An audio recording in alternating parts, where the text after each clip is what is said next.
tanga bien. Sur les hommes, c'est qui m'a si maman mouké. Pourquoi tu conserves ton mariage? C'était parce que j'avais découvert que tu étais enceinte. Et tu l'as perdu. Qui c'est? Qui sait si c'est parce que longola bazemi ntongo zaki na libanda ya mariage que maintenant là qu'on a eu kokaso bo bazemi. Qui le sait? Joël. Et elle m'appelle Joël. C'est que tout ce qui s'est passé n'est pas de ma faute, tu le sais très bien. C'est Dieu qui s'est décidé. Je ne sais pas ce qui s'est passé au passé pour que les choses se passent. Je suis mon mari, moi je t'aime, tu le sais. Non. Je ne supporte pas de Recule, recule. Il y a un souci, recule au Sutuki. Qu'est-ce que Recule, recule, recule. au raté. Tomaneli. Go. Recule, recule, recule.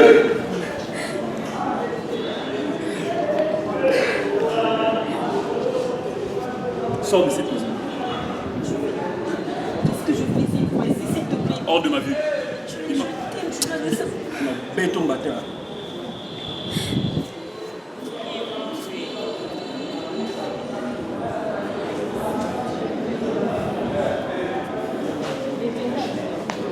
Ouais. Medali, Rafingindu Aleki, pourquoi tu fais la jalousie gauche? Congo promo kitoko, Rafingindu, muto akangi États-Unis numéro 1. To memba bango ba buta ba militaire, système militaire commando to. Kene na bango na système ba militaire. 001 quoi. Nyase banda awa internet awa. Facebook awa, Google awa. Donc Rafingindu le présentateur la force créative Congo promo. Congo Boroto ça la force militaire na Congo promo. Congo Rande le bain wata. Mais pendant ce temps, bâtisse tout, bandini. Moi, allez voir Congo Promo, tv5.com. Rafingindu, Congo Promo Nde. Donc au nom de Jésus-Christ, nous bénissons le Congo Promo. Amen. Avec Rafingindu, Congo Promo ne tombera jamais. Piccolo Congo Promo Nde. Congo Promo TV5.com. Sans oublier son excellence Rafingindu. Ouais, Balobi Rafingindu. Congo Promo toujours, grande puissance. Comment Rafingindu, Congo Promo. Congo Promo qui torcos net na film. Congo Promo babundana nango. babundana nango. Ski tozali na Boston wana raf. Congo Promo. Monde entier international. Congo Promo numéro 1 ba site tout. Ni Loba il comment me mélange. Loba. Et ça, problème, il y a couple. Et ça concerne tous les deux. Tous les deux, oui, mais ça concerne tous les deux. Pourquoi me mélange? Pourquoi me mélange sur la voie? Expliquez, docteur. Docteur, c'est là où il est. À ce moment-là, il y a un faible, il y a un mou, il y a un coupé l'autre. Expliquez, docteur.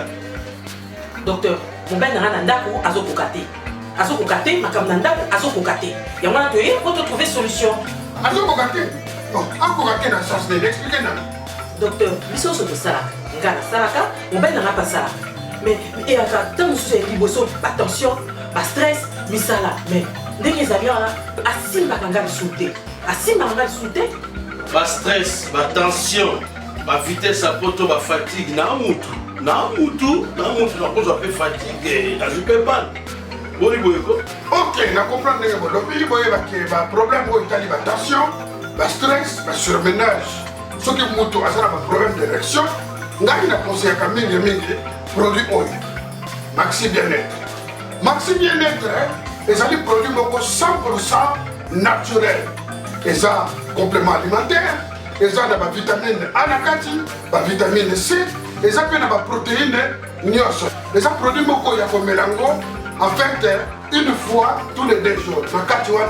Ils ont 6 sachets de kati, sachez mon tous les 48 heures. Et comme ça, la vie 15 jours, c'est la solution idéale, Maxi Bien-être. Thierry Nana Kayua, ce qui Maxi Bien-être était de Moboulou. Maxi Bien-être, ça marche. Maxi Bien-être, la solution pour vos problèmes d'érection.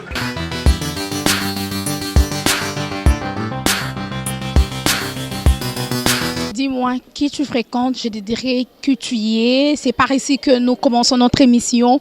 Bonjour chers fans, bienvenue dans votre émission News de Kin, une émission pas comme les autres. Donc ici nous parlons toute la vérité. Comme je dis tantôt que News de Kin, c'est une émission socio-culturelle, une émission qui reçoit tout le monde. Et déjà, chers fans, partout où vous êtes, je vous souhaite bien de bonnes choses et bienvenue dans votre émission Welcome. Déjà, chers fans, partout où vous êtes, en tout cas, moi, Betty Massengou, la présentatrice de cette émission, je vous aime beaucoup et déjà, je suis là toujours pour vous présenter cette émission comme d'habitude. Déjà, salutations à Christian Bouy, salutations à Cédric Bakamana, mon frère. Merci déjà pour les images. On est dans le Barabrassa, le réalisateur le plus intelligent de Balbiye Tozalarana et place quoi. Donc, pour la copie Sabino Kakaba News sur, voilà, mon frère Cédric Bakamana, coup de chapeau à vous, merci pour le travail, voilà. Et salutations à celui qu'on appelle Papa Dav Moubama, les papas de Joyce Davlin, de gros coucou à mon bébé chéri, ma fille Joyce Davlin. En tout cas, salutations à ma maman chérie, maman Cathy Bakissa, que mon Dieu vous donne la bonne santé, une longue vie, ainsi qu'à toute ma famille. Et salutations, on est dans le bara, il y a vraiment bon, big salutations. L'ingénieur Rafungindu, notre boss, notre papa, l'ingénieur Rafungindu, depuis les États-Unis, en tout cas, Oumela papa, pour Karabiso, Betty Massengula sublime, Betty Massengula star international, tous en toujours dans Congo Promo Télévision. En tout cas, chers fans, salutations déjà à maman Emeline Zemba. Moi, c'est à papa tous pépélé à Mbetolo, dans le Barabas, ou Nyons, dans Londres, bati qui l'a maman Emeline Zemba. Et je pense aussi à Raïs Chibana Moto Pamba, Oyangania Titina Kembi, moi c'est qui Toro, maman la Raïsina Aurélia, René Kabassé, le Ouetu de Bruxelles, Toz de la Rara, Toz Sepela, Isaac Parker, partenaire à Isaac Parker, on a qu'à France. En tout cas, big salutations et de gros bisous à vous. En tout cas, chers fans, aujourd'hui, comme vous voyez derrière moi, je suis à la répétition du groupe théâtral Sinarc, les groupes chers de celui qu'on appelle le président Caleb, à qui je lui salue comme ça, je lui dis un bonjour comme ça. Donc, depuis l'Europe, pour Azan à Quintaz en Europe. Donc, nous sommes ici avec tout son groupe. Juste pour nous recevoir news par rapport il y a groupe Sinarc et par rapport aussi à théâtre congolais, l'évolution du théâtre congolais, comment le théâtre congolais évolue et en plus de cela news par rapport il y a groupe Sinarc. Moi départ et ça la mara moi trop c'est dû à quoi d'être boyoki que maman Thérèse ya auto sala qui na émission azara sous na groupe Sinarc moi tout moi belé balongwa ba moi mulopo bazala na bana poto et donc basala musala na bango kuna pe na poto ba groupe Sinarc ebimisa pe ba to belé qui est encore, j'ai oublié le nom, si le nom, je me rappelle bien de son nom, je vous dirai, Bazaki Kaka Awanakati, groupe Sinarc. Alors, Toromeka un peu que solo lana ba acteur au ya groupe Sinarc. Ah, lokola yemoko président Caleb Bazata zana poto, mais bango bazo représenter kara président Caleb et puis ba meka un peu ko biso évolution musala na bango ya groupe Sinarc, comment ezali ko évoluer. Voilà, Cédric Bakamana mon frère déjà. Tout ce qui se passe. Tu crois que moi je suis ignorant? Tu crois que je ne sais pas tout ce qui se passe ici après moi? Tu crois que je suis naïf? C'est ça? C'est ça? Est-ce que tu parles, bébé? Je comprends rien. Donc tu veux que je sois d'accord du fait que c'est le deuxième enfant que nous perdions? Tu veux maintenant que je sois d'accord? Tu veux maintenant que je... Dans ce pays-là, non! Non! C'est le deuxième enfant! Et ceux qui n'ont bien. Ceux les hommes qui m'ont dit maman pourquoi tu conserves ton mariage? C'était parce que j'avais découvert que tu étais enceinte. Et tu l'as perdu. Qui c'est? Qui sait si c'est parce que longola bazemi ntongo zaki na libanda ya mariage que maintenant là qu'on a eu kokaso bomazemité? Qui le sait? Joël. Et elle m'appelle Joël. C'est que tout ce qui s'est passé n'est pas de ma faute, tu le sais très bien. C'est Dieu qui s'est décidé. Je ne sais pas ce qui s'est passé au passé pour que les choses se passent. Je suis mon mari, moi je t'aime, tu le sais. Non. Recule. Il y a un souci. Recule, surtout qui. Recule. Recule. Au raté. Tobandeli. Go. Recule.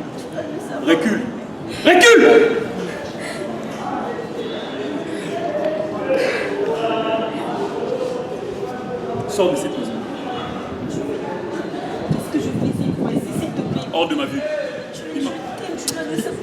Béton bâtard.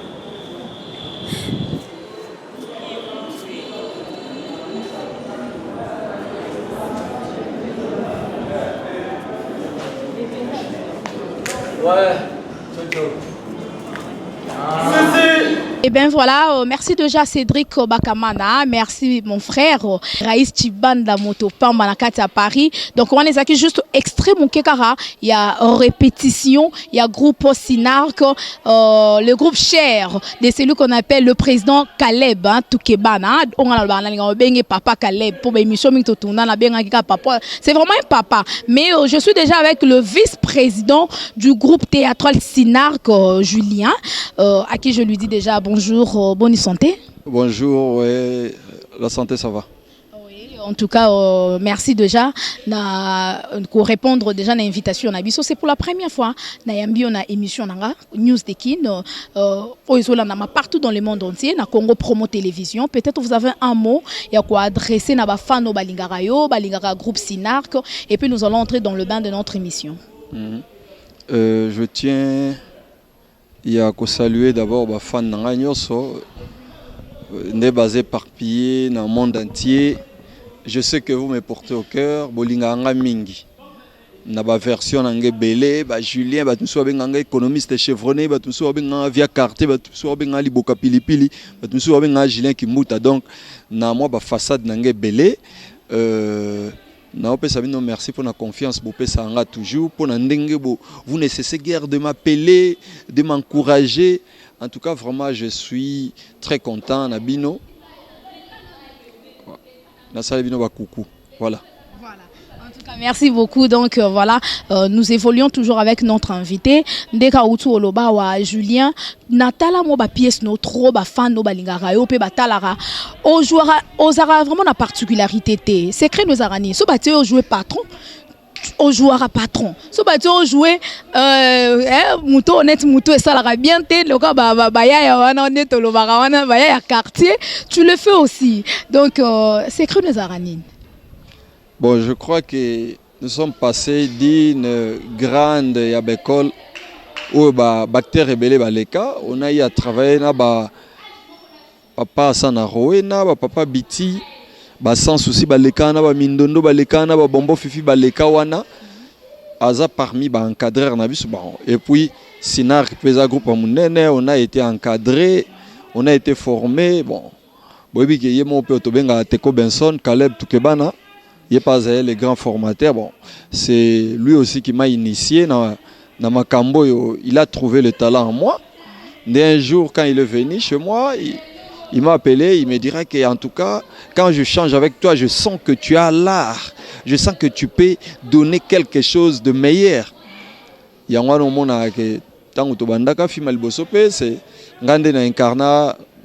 joueur rôle principal vraiment. Et les kaka malamu et cartonnage jusqu'à ces jours, vraiment, toujours évolué toujours dans le bon. Ngai ba tinande nazawa eza bon, je l'ai toujours dit eza ngolu, comme on a que ba talent na nazanango. Au moni nature nanga liboso, bat bando kanisa kaka, il faut na jouer ka ba rôle ya patron moko sérieux. Mais je me souviens que le président Caleb n'a non. N'a vu cette fois-ci, non la ta po mususu. Oh, ponini.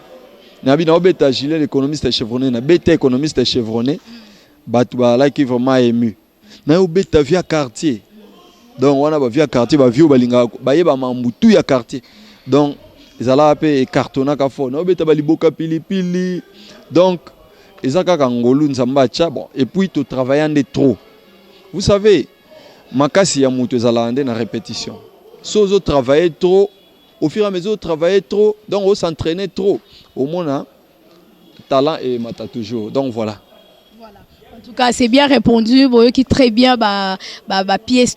Dans ma rôle tout Julien jouera surtout rôle et économiste donc papa moi dans ma boko makasi na rôle mususu jouer l'air pièce pour ça qui na maman na biso Marie Misamo atika biso en tout cas paix à son âme et qui a papa Caleb ozo kanga mbongo biloko et tout en tout cas j'avais vraiment beaucoup aimé coup de chapeau mais et là mususu question oyo ezolo ba moi trop par rapport à Sinark c'est bien beau jouer bien mais départ peso ça les moi trop na Sinark c'est dû à quoi parce que beaucoup déjà célèbre et beaucoup d'ailleurs qu'on se sentir que non bon ça déjà capable ça déjà groupe et ça nini tout le monde a départ moi trop hein et puis ya bato mi ya soda penze ya Sinark bazo tika Sinark trop bon en tout cas Sinark na évité départ ngo banani bakei Résia les déplacements les déplacements eza mutu ayaki ayebisi biso abi non nalingi pe na banda kosala mwana moi ba producteur ba contacter ngai baza pe na besoin air moko na sala mwa nini tobi OK pas de souci parce que nde Zalia aza déjà actrice munene biso nde mtuto formé na Sinark c'est qu'elle est aujourd'hui eza par rapport ya groupe Sinark donc netia mimone capable bon biso pe toyebi ke akoma déjà capable pour aza parmi ba grande actrice ya Congo hein tondima ki tobi non pas de souci tu peux faire ezaka ndenge ya mutu alukaka ndenge ya fructifier mbongo te mais na Sinark azana parce qu'il y a quelques biso abi non en tout cas dans salango mais je suis toujours dans le Sinark na sina ba pièce to le komona ki so to yebise que non tu viens jouer a ko hésiter à to ça penza ordre ndeka oui chef elle reconnaît quand même que jusqu'à ce jour to ba chef na ye vraiment ayaka na ye toza na biso donc so moni muta se déplacer t'inquiète il est toujours dans le Sinark c'est la grande école hein? Ouais voilà. En tout cas, c'est bien répondu, hein, Julien. Donc, pour la bande de Kobazolanda Biso, moi, news, c'est tambola. Donc, vous vraiment réponse, moi, vraiment, il y a bien. Mais, n'habitez, inspiration, il y a pièce au Bojouaka. Et où t'as wapi, idée, wana. Est-ce que, vous avez déjà fait temps, comme pièce, comme histoire, ou bien, nous, on est à la raille, mon repas, à Pression Caleb. Comment ça se passe, dans Sinark? Bon, Sinark est tozana ba talent ebele nde nalia na koma ba pièce ebele et puis au moni nde to jouer ba rôle boy ezala air moko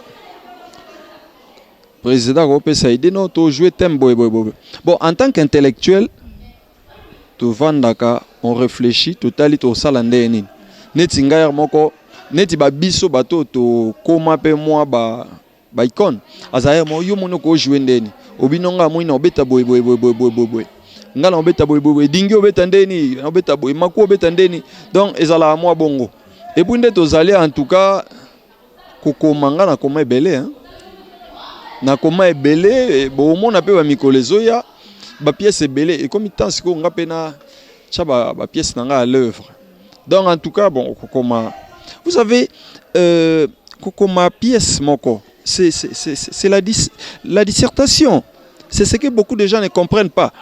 Lorsqu'on parle d'une dissertation, nous voyons il faut qu'il y ait une introduction, un développement et puis une conclusion.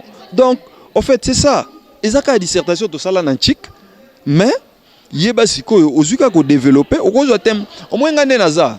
Ngabo ko pesa ngata thème mo Bible bobi kaka par exemple trafic d'influence. Nakozo ka trafic d'influence wa je vous conçois une pièce au bon introduction, bon développement et puis conclusion. Donc voilà. En tout cas, c'est bien répondu. Hein? Donc voilà. Dans des cas, lobby, tu as évolué car la masolo na biso, il y a groupe Sinark, mais au bandit théâtre Pekala, les lotés. Évolution théâtre congolais, ça va? Bon. Ça marche ou ça ne marche pas? Les théâtres évoluent bien ou donc ils ont imperfection hein Koloba.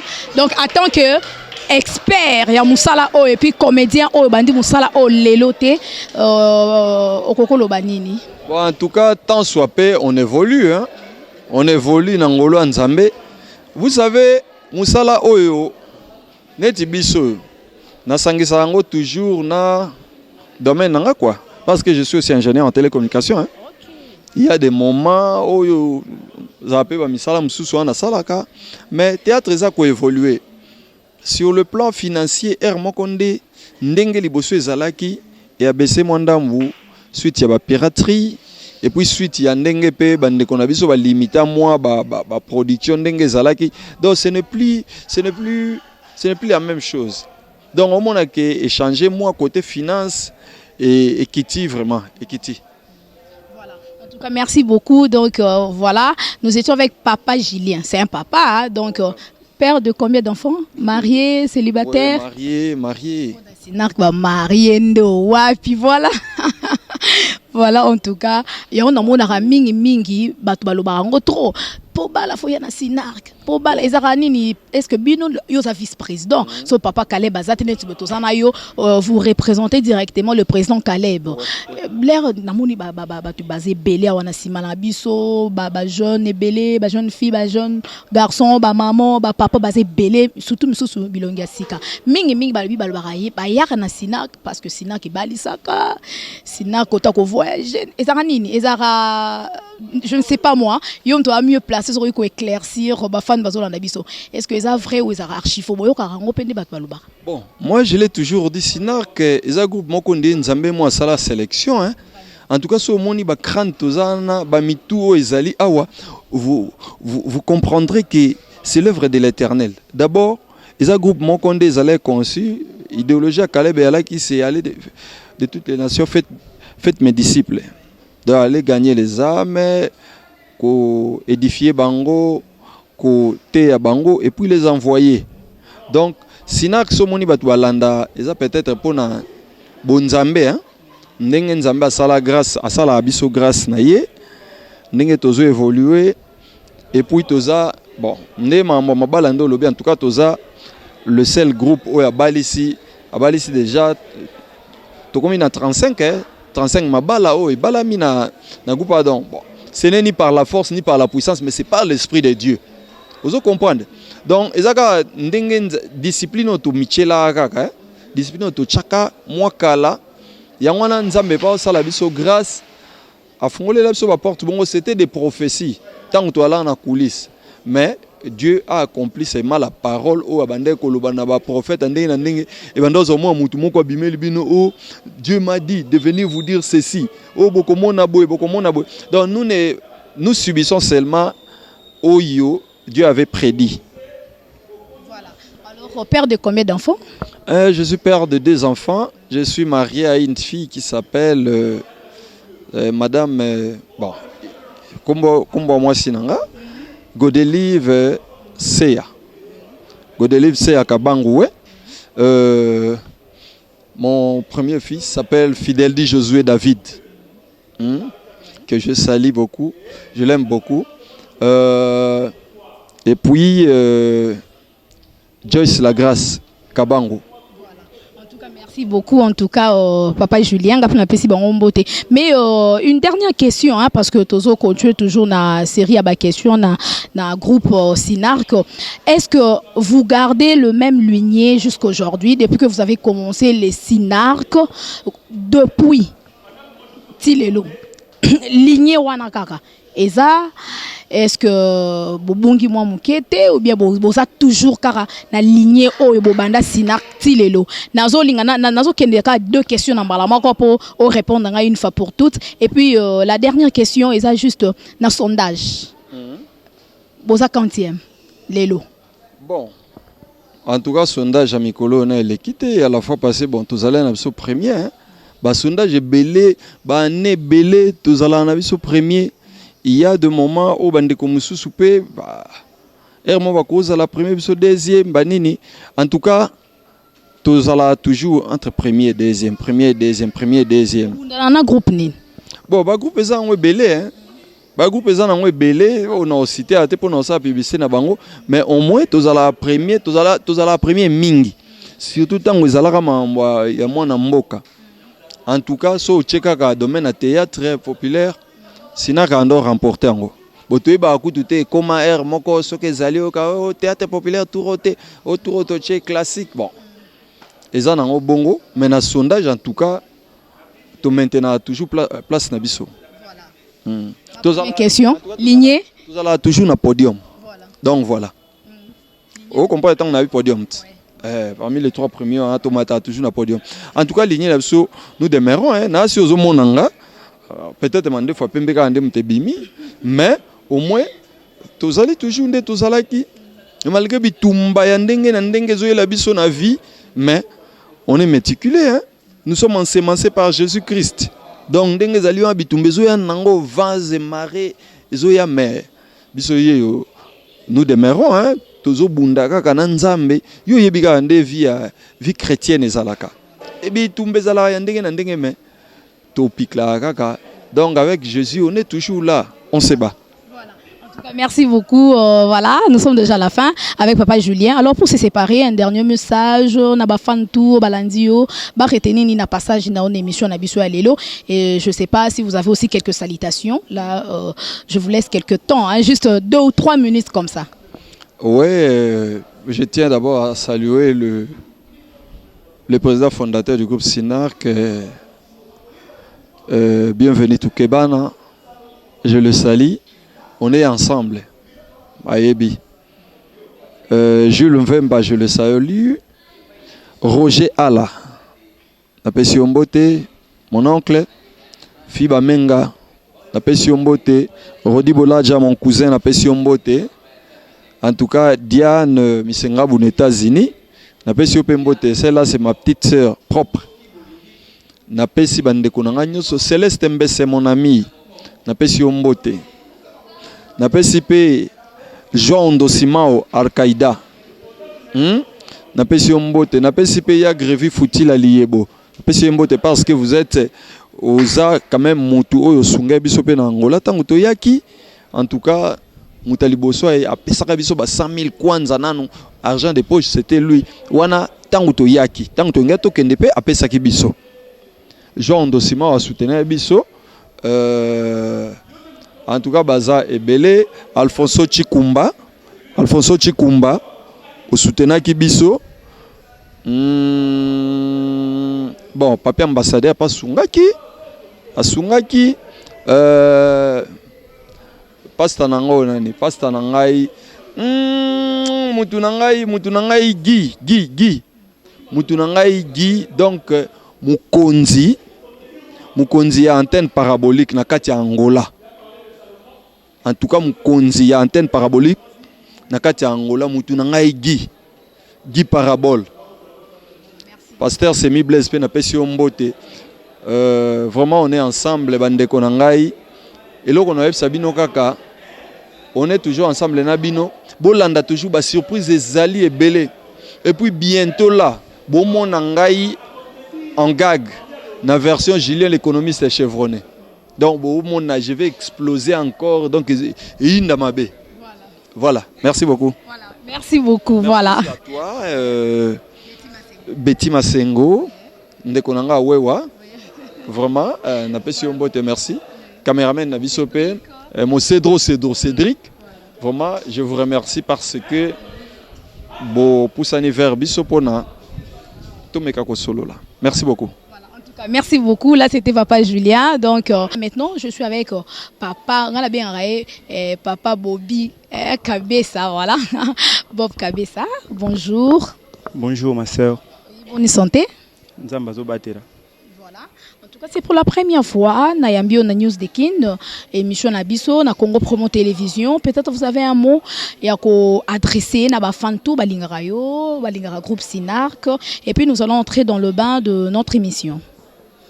Pour na Bafana Sinark, Balingara Sinark, Basepela na Sinark, parce que ce boye bang est pour na Sinark.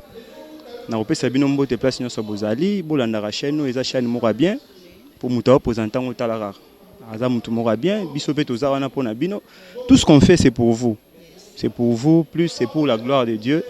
Ce qui Sinark, c'est parce que Dieu a voulu, Dieu a permis qu'il y ait Sinark.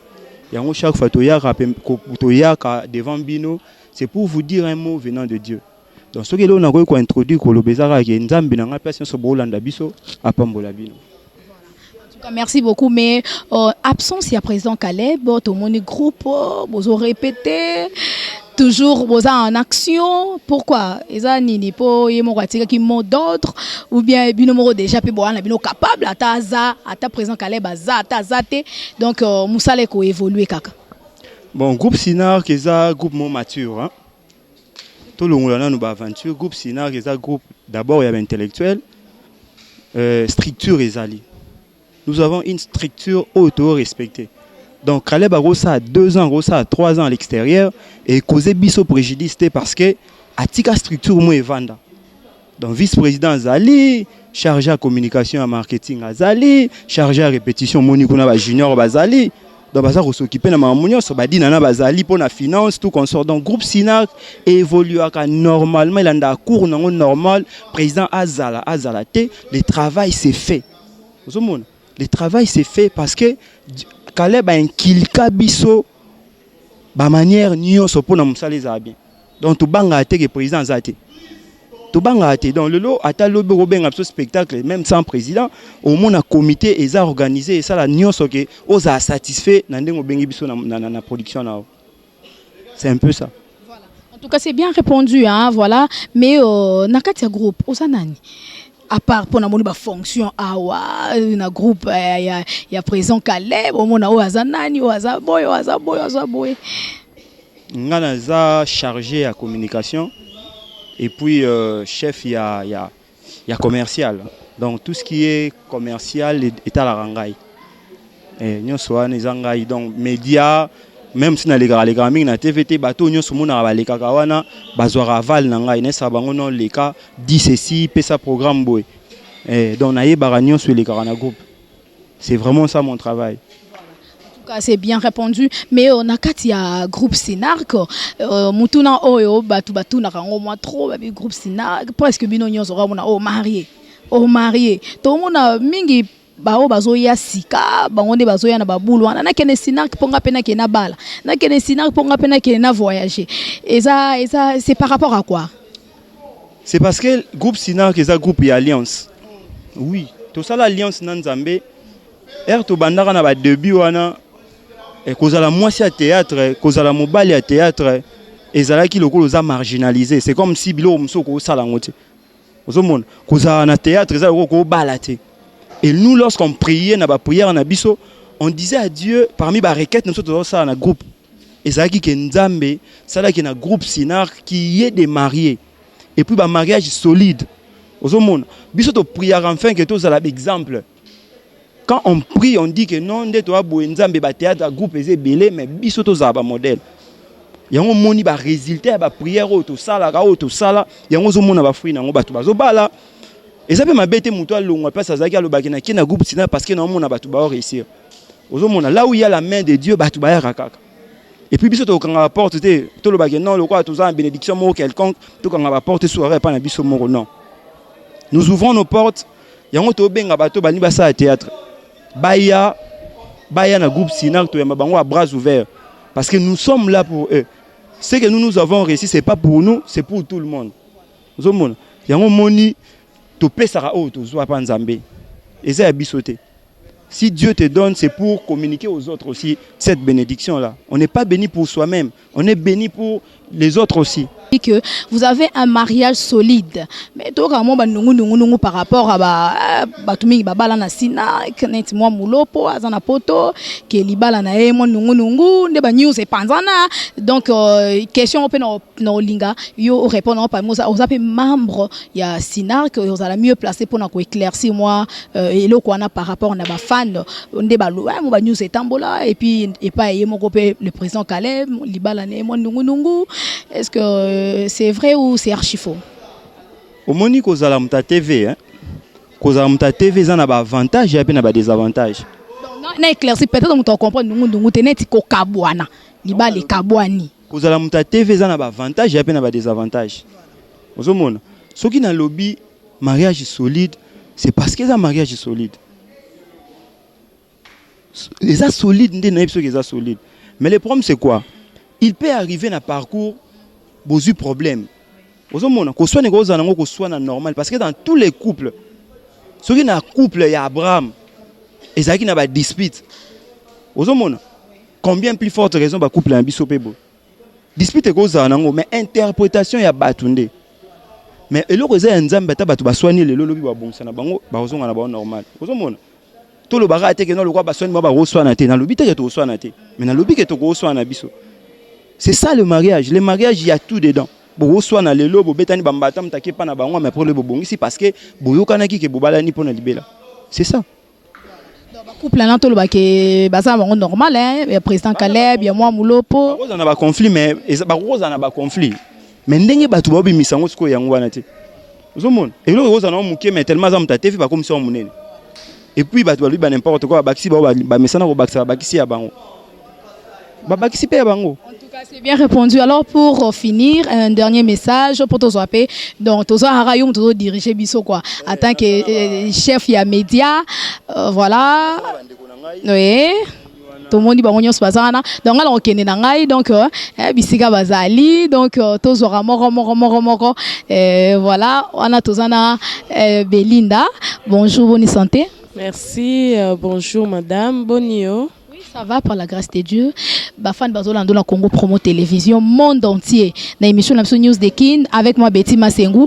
Peut-être on a lilo web sabango bon toko na ba question na biso. Na koloba na ba onyo sobolinga biso. Tozana lokola basali na bino.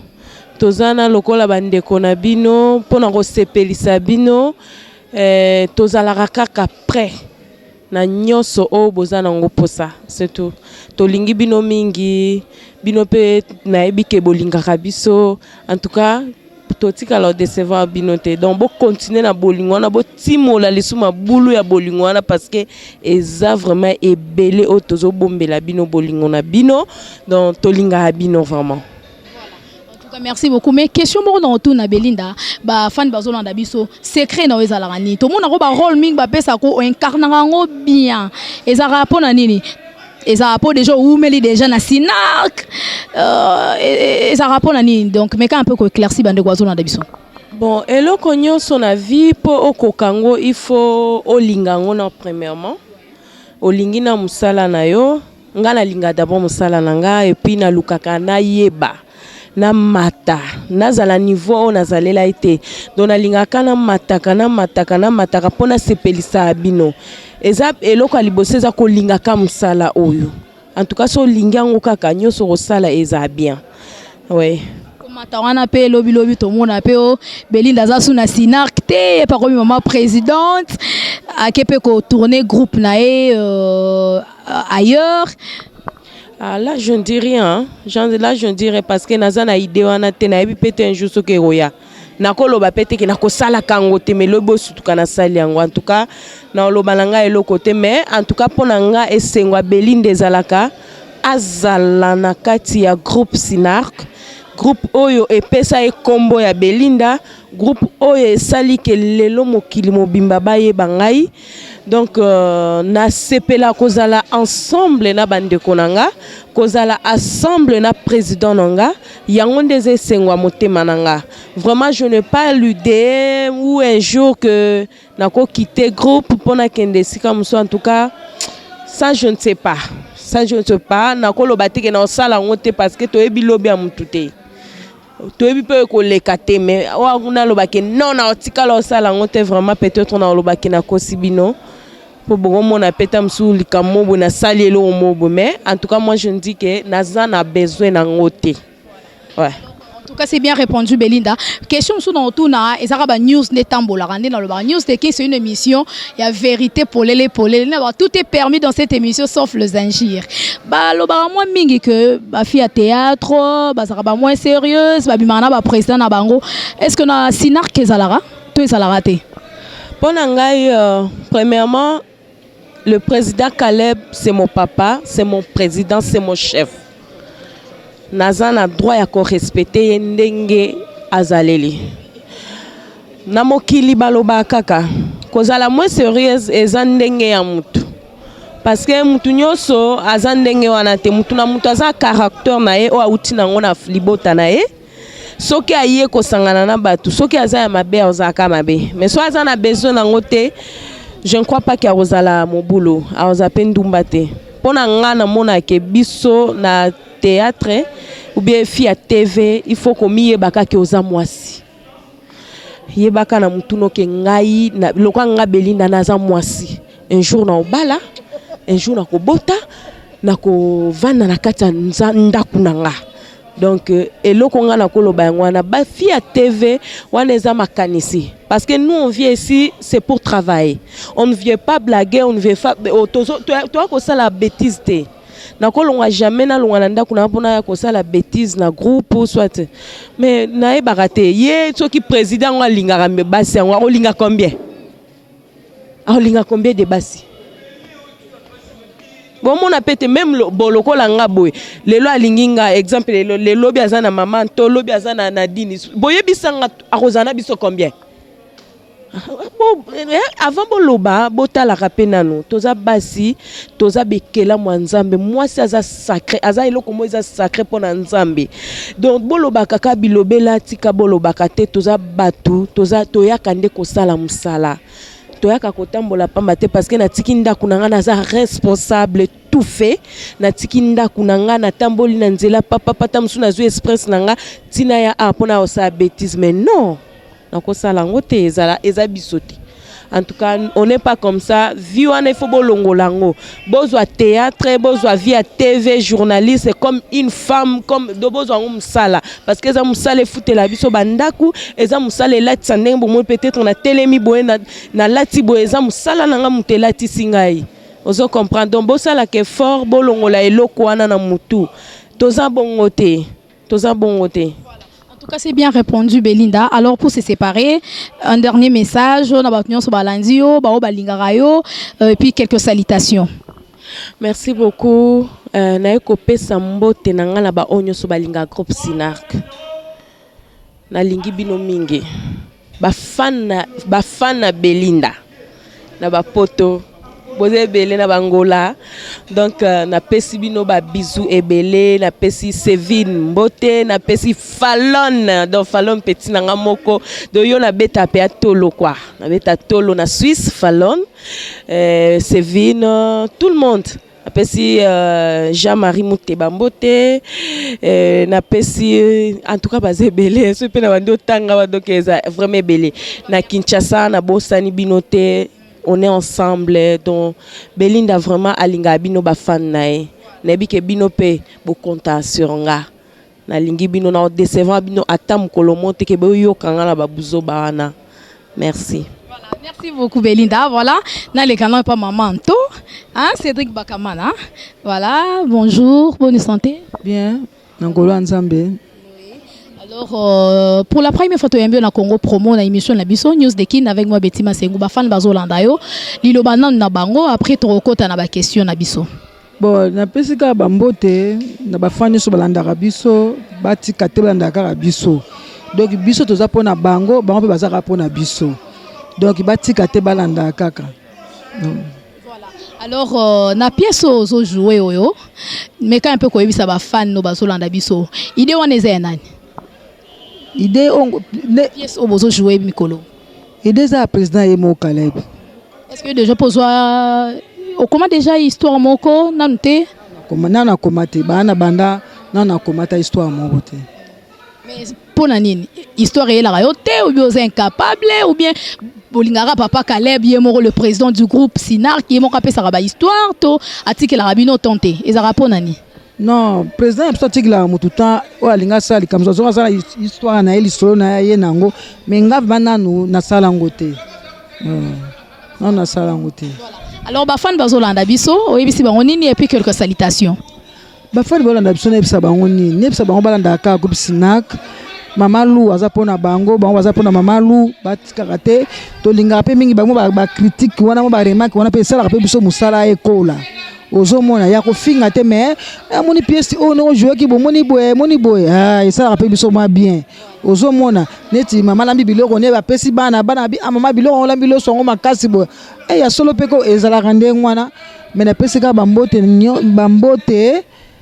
na batu nyoso balingaka nga na batu nyoso balingaka nga te pona mukileza na bato balingaka pe na bato balingaka oti ezande ngwana na pesi mbote ya lipasa nanga Mimi Baya na Château Rouge napesi mbote na bienvenu, napesi mbote na Barbine Solution, na Fatou mama na Dodi, Fifi Monzamboli, napesi mbote na Bob Kianza mobala Mbinga, napesi mbote na Arnaud Dimawau mobala Chimène, papa na Blavi, napesi mbote na batu nyonso tout. Merci beaucoup. Voilà, tu es non pas Nadine. Bonjour, bonne santé. Oui, ça va bien, merci. Voilà. Amo na ba fano balinga rayo, ba balinga groupe Sinark, bazolanda biso na Congo Promo Télévision, na News de Kin avec moi Betty Masengu. Après to kota na ba question na biso. Oyebisi bangoni. Na pesi merci na yo moko Congo Promo. Merci mingi pour na koya ko kita sur terrain pour na ko solana biso ba artiste et sali biso bien, toza vraiment flatté. Et na kopesa ba fan na biso ya groupe Sinark ba mbote belé, merci na ndenge bozo continuer kota la biso ba conseil na bino tozo kango et tozo lembango te et ba kisara biso susu en plus. Voilà. Alors question mon retourna yo oza actrice ton rappemen ya président Caleb, ça fait déjà combien d'années na groupe Sinark? Na banda groupe Sinark depuis 2005, si je me trompe pas, na sali déjà 11 ans, c'est beaucoup. En tout cas 11 ans, ce n'est pas une mince affaire, hein, ils ont déjà belé fidélité wana, ils ont nini kara. Fidélité wana eza po nazalaka nanu fan ya groupe Sinark de 1 et baninga nyonso nakuta nalingaka bango tellement mingi o nakuta bazala ba grand nanga parce que babi esika nyonso yo kende so kuti bao bazali boso ndima bango parce que yango de tombolaka donc ngana ndimaka batu nyonso ngana kuta bango nyonso en tout cas vraiment bazaki ba idole nanga nalinga bango mingi président Caleb Makuba Kuba Charlène Razalaka Melina Yaan Theresia et bango nyonso ba mama Jeanne et tout bango nyonso vraiment nalinga bango makasi yango esali que na zalakaka na simba vraiment bendele makasi na Sinark lelo te. Voilà. En tout cas, olingaka bango mingi bato wana mais lelo mingi basa suna Sinark te, il faut qu'on se le dise.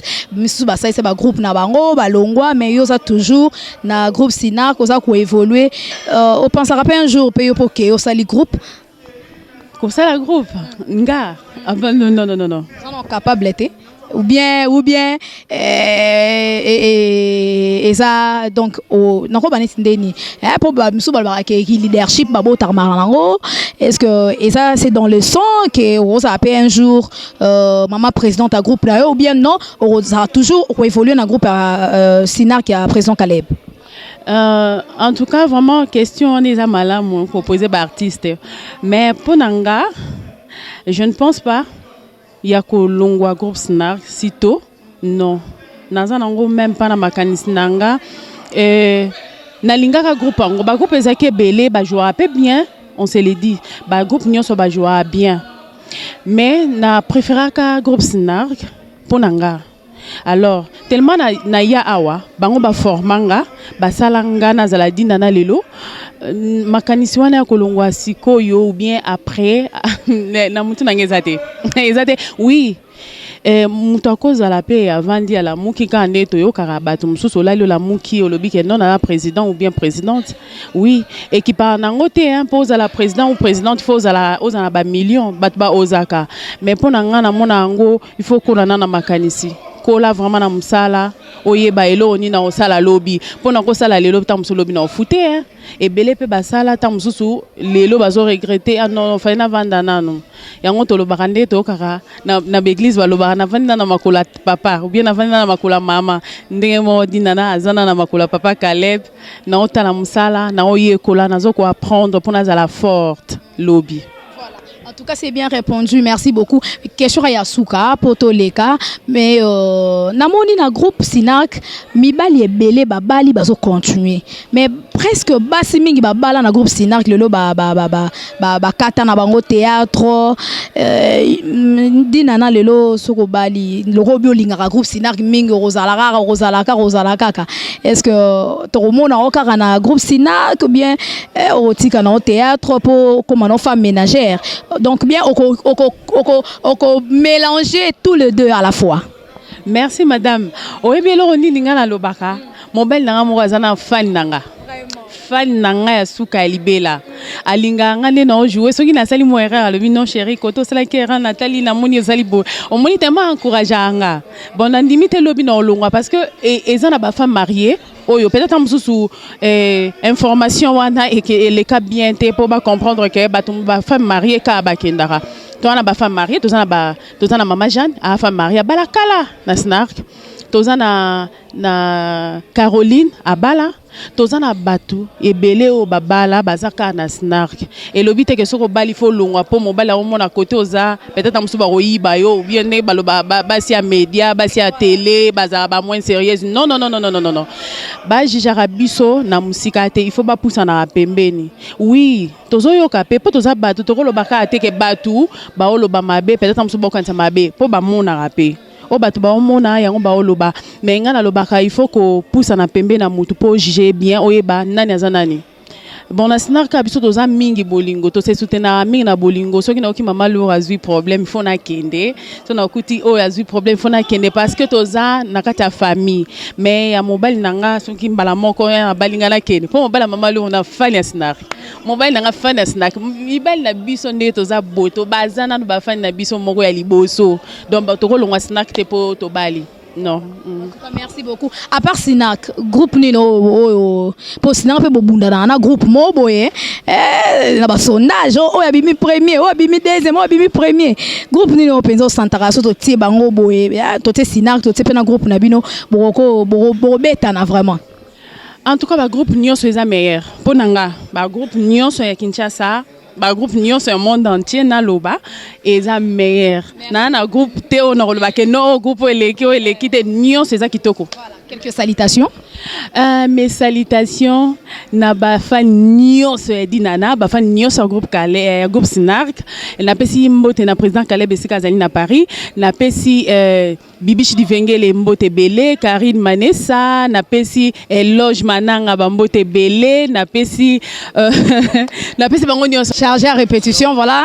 En tout cas, merci beaucoup Tozwana nous papa Nabiso Junior. Bonjour, bonne santé. Ouais, ça va, Dieu nous fait grâce. Dieu nous fait grâce. Junior est là. Je suis non seulement les chargés de la répétition, mais je suis le chef du groupe Sinark. Voilà. Vous êtes le chef du groupe Sinark. Alors, comment vous évoluez à l'absence du président Caleb? Tout le monde a répété. Un tournage malamoko. Voilà.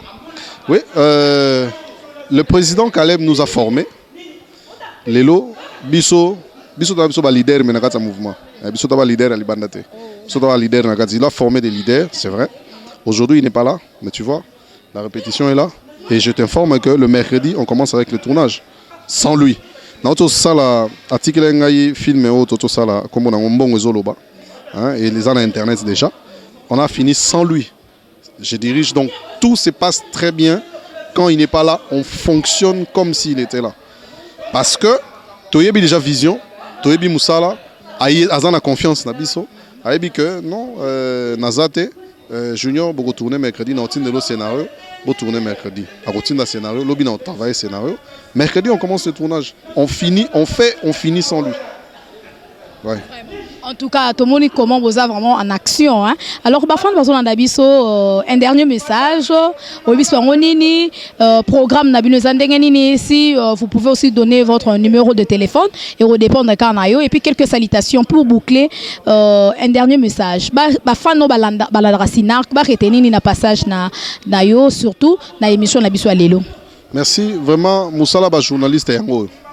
Oye na terrain. Au monde ndenge toujours répété, au monde ndenge toujours forgé ba acteur.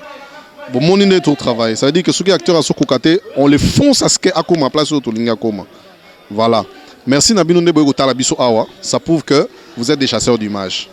Et nous voulons dire que Biso Sinark doit fonctionner normalement. Et bandeko ba lingba mon abiso na internet toza Sinark TV. Na YouTube toza Sinark TV. Bon mon na ba programme na biso nyoso. Bao ba na biso ba chaîne locale ba ebi chaîne Tolekaka avec nos programmes de chaque jeudi à 21h30, chaque vendredi à 13h et puis chaque dimanche à 9h. Et puis la répétition c'est chaque lundi à 14h et à 18h nous avons prière, un culte que d'action de grâce au Topé Saranzambe, chaque lundi, na compte Sabiso Sinarak, et chaque vendredi à fin du mois, tous allons na veiller, au Tokendara Kozong, ça est sous ce groupe, na Maboko Nzambe. Merci à vous d'être venus nous voir, le groupe Sinarak est là. Merci à tous nos fans du monde entier.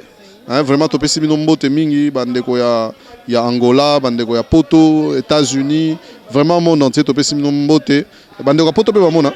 Partout dans le monde entier, voilà Dabiso. Monde entier, donc c'est votre acteur, Junior Aigle Royal. Mbote na Grace Kumba, na Kata Canada, Ozana Canada. Mbote na Chimène Ngonzo.